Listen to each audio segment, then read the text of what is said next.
सो नमस्कार मित्रांनो, कसं आहे तुमचं स्वागत आहे आपल्या चॅनलच्या एका नवीन व्हिडिओमध्ये। तर मित्रांनो, आज आहे महाशिवरात्रीच्या तुम्हाला खूप खूप शुभेच्छा आणि जागतिक महिला दिनाच्या सुद्धा खूप खूप शुभेच्छा।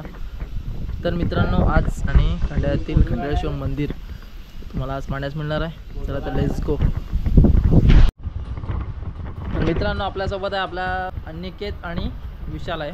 तर आता आम्ही चाललो आहे खंडाळ्यात। Let's go. आपल्याकडे बाईक आहे हायवजा नाही तर डिस्कवर बाईक आहे।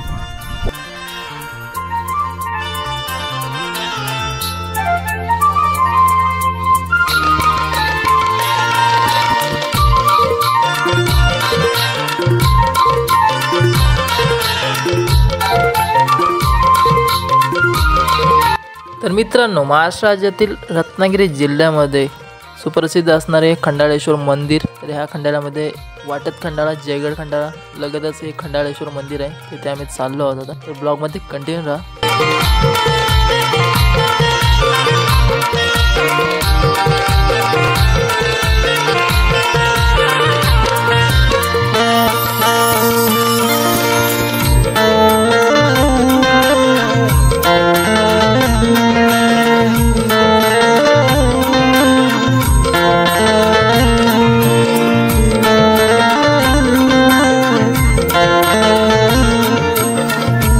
सो गाइस, फायनली आपण आता आलोय कपाडी जवळ आहे।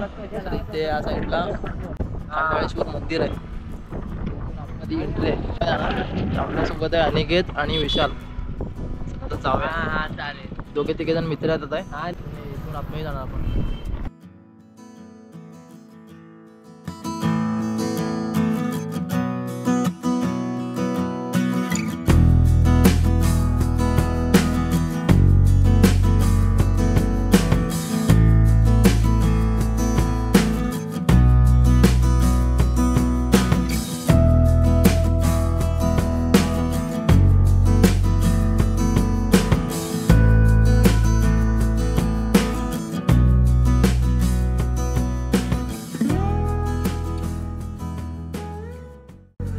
तर मित्रांनो, आपण आलो आहेत मंदिराच्या बाजूलाच। इथे एक नारळ फुलाला घेतलेला। तर अप्रतिम अशी सजावट केले महाशिवरात्री निमित्त। चला तर आतमध्ये जाऊया। कंटिन्यू राहा ब्लॉग मध्ये।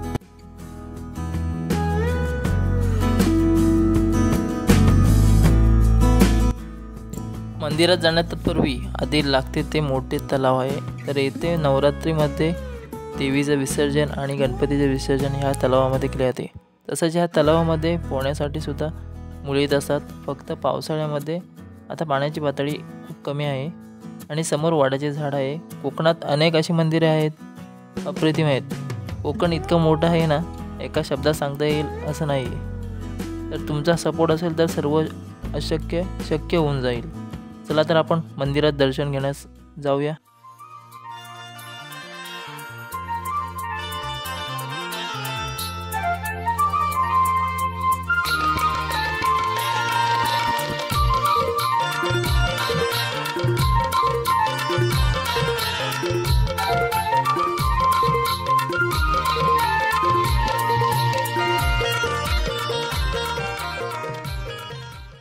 मंदिराच्या समोरच 4 दीपमाळा आणि नंदीची मूर्ती आहे।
तर मित्रांनो, हे व्हिडिओ कसे वाटले कमेंटमध्ये नक्की सांगा.